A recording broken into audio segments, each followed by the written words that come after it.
Pambei na luchingba UNLF MPA gi Nongshum da leiba 293 Battalion camp thadokduna General Headquarter da April 15 da yauraknaba khanganlakliba firep handoktrabadi akanba khongjang changsilakani haina ikal amadi United Committee Pukhau Makeng Dolaithabi GP gi maikaidagi fongdorakli ngasi Pambei na luchingba UNLF MPA gi General Headquarter gi maikaidagi Nongshum Battalion thupsilagani afamaduda posting tariba cadre pumnamakka loinana Commander General Headquarter da April 15 da report tawranaba order ama thorakpadagi Imphal East ki Uyumpok Gram Panchayat ki thakta thabak tawriba Iramdam Kanbalop ikal amadi Pukhau amadi Makeng Dolaithabi GP gi thakta thabak tawriba United Committee Pukhau Makeng Dolaithabi GP na sinduna Nongshum da leiba ibudau nongda lairen pakhangba community hall da miyam gi mifam ama famki mifam adugi matangda ikal gi advisor ningthau khongjam sanatomba maitaina paumi singda fongdorakhibada Nongshum da leiba Pambei na luchingba UNLF MPA gi 293 Battalion asi leibagi Uyumpok Gram Panchayat amadi Pukhau Gram Panchayat ki miyam akiba leitana leiba ngamlibani camp asi thupsinaba General Headquarter na lawrakliba warep yaba ngamloi General Headquarter na lawriba firep asi handokta batarabadi Uyumpok Gram Panchayat amadi Pukhau Gram Panchayat na konbada leiba miyamna khongjang changsingani lengaki maikaidagi su camp asi hongdoktanaba thawrang tawbiyu haiki United Committee Pukhau Makeng Dolaithabi GP ki President Thokchom Sanjoyna Security Force matik chana ngakliba tronglawbida cookie singna bomb kapsinduna angangani hatkibagi thodok thorakpa asina security force singna micham miyam ngakpa ngamgani haibagi thajaba leitre Pukhau gi oinadi khulgi chingda singyan bachangmada CRPF ki bunker ani gi karakta leiba cookie bunker dagi nongmai kapselakpagi thodok thokiba leikrabani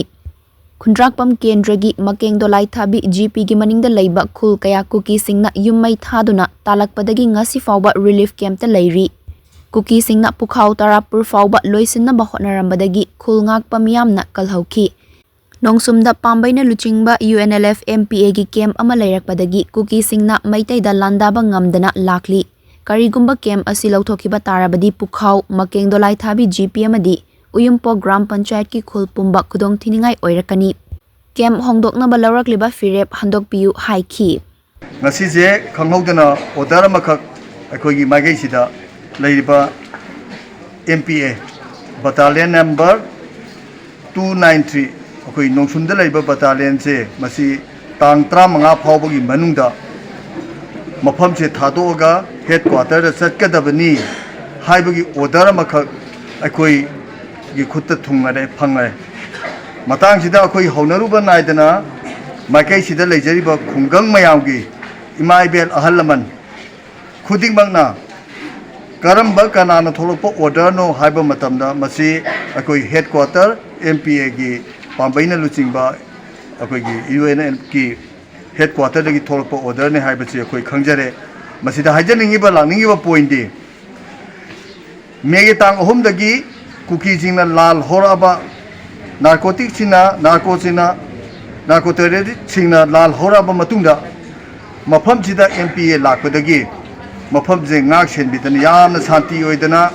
aikogi chanung Nongshum Uyumpok Pukhau aduga leiriba Dolaithabi Laitapokpi hairiba maigai singa sida MPA singa si lakpidana ngasi santi oina mapung oina akoi Nongshum gi chingthak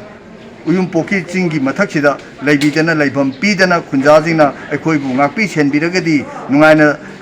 leiba phangani haibagi wakhalonda Isamaki lamju ojariba haibadi Uyumpokki akogi darbar gi matamda pibiramaba darbar resolution 1932 da pibiramaba reserve forest oirogasu hairiba mafam sida akogi iramdam sida makoji nungaina akoi mayambu ngakpi senbinabagi damakta leibiyu haidana thamaba mafam sida mafam akoi ita tanaramda lamdam sigi praja singje ita tanaramdana ikhang khangogdana akoi headquarter dagi order ma thokpaje masi akoi chungai yajaningde masi gi against da masi makoiga sarkar ga yanarga thoibra yargadi madugi thoba order lega madu revoke tobiu madu hantokpiu loinana hariba mafam sida makoi lengdana leibidana akoi gi maigai somda leiriba mapungoina khundapam kendrigi awang maigai oiriba sigumba maigai sida ngakpi senbibada moina choba thaudang lobiu loinana karigumba akoina haijariba sida tabi datana sarkarna loinana akogi MPA UNLF ki Pambei na lusing bazina tabi dadana nampuda honge haidana karigumba tobi batargadi khanbi batargadi makogi MPA ki maikai da su parza akogi maikai ki parza mayamna iho hogani loinana makogi mathakta su order ma laibadagi makoina order ma laibara sarkar ki maikai da ki order su matu adu ba matam da sengtok pidana akogi maikai je yamna sati pamjaba maikai sigi parza ama oina khoi mayam sina amata oina honaba naidana masigi hongbidana ba khoi kana haijari karigumba hariba sigi ona taina bada tang tra manga da nafu do hongba khotba tawbi ba targade MPA gi makai da su khoi akan ba khongjang changjang gani sarkar na oire sarkar gi makai da su akan ba khongjang changjang gani haiba phirep che lomina bagi achigi askumba press meet ni haiba che miyam mamang da thamjari ikon kona dana khoi MPA gi sinalaw sing lakpadagi अखोई हुजी हुजी नोंगशुम की चिंथक लेरिबा से अखोई पुखाव की दाना अखोई ममांग चिंथक लेरिबनी मखोई लेबिबदगी हुजिक से यामना माइगे सिदा शांति हंजलक्तना सांगलबा मतम सिदा अखोई इरांग से कुकीना अखोई दा एते कयामा तौरकदब लेरगसु मथक्ता MPA लेबिबदगी अखोई की माइगे दा शुभम नोमम खंगदना लेरिबा प्रजा मयाम हौजिक नेना ताना शांति खरा हंजले हाइदना लेरिबा तंजा सिदा MPA की समाइना ngasi थोरैबो order दगी अमुक लोक तांग 35 दा लौथोकनी हाइबसी यामना लाइबक थिबनी अखोई माइगै की प्रजा सिंगना मसी याबा ngमोय अदुगा इखंग खंगौदना अखोई ममांगी पुखाव तेरापुर की ममांग सिंह की खुंजिंग यानाबदसु मयामने हेना ताबिरमगनी मतमदुदा खुंजिंग यानाब चपकांदा RP की बंकर अनि की कारकता अखोई कुकी की बंकर साजलगा हाइरिबा अखोई खुंजा सिंगना चाही खुदिंगी लेप्तने यालगा लाकपा सिंग सिबावबा यानबा ngamdadana कुकी सिंगना नोंमै कापसलकपा मयामनासु थेंगनग्रबनी अदुगा हौजी हौजिसु करिगुंबा MPA की सिनाउसिंग अखोइबु ngakpiriba से एक लौथोकिबकांदा शांतिपुर की मथक लैरिबा नोंगसुम की चिंथक पारेंग असि अखोइगी मैतै सिंगनदी नोंमता खुन ngakpani हाइदन लैरम मयामसु हौजिति लैत्रे अदुगा कुकी सिंगी ओइनदी चिंथकता सेंट्रल फोर्स का मानरगा पुन्ना लैमिनरिबसिगा खुदोंचाबा लौरगा हौजिक चिंथकता अमुक्का MPA से लौथोखरगदी मखोइना नोइनमक लैसलकपदगी पुखाव अमदी नोंगसुम एरिया से अखोई खुंताक लानसिबदौना मखोइना एटेक तौरकपदगी लैबा ngमोय हाइबा वफमजे मयामदा थमजरी अखोई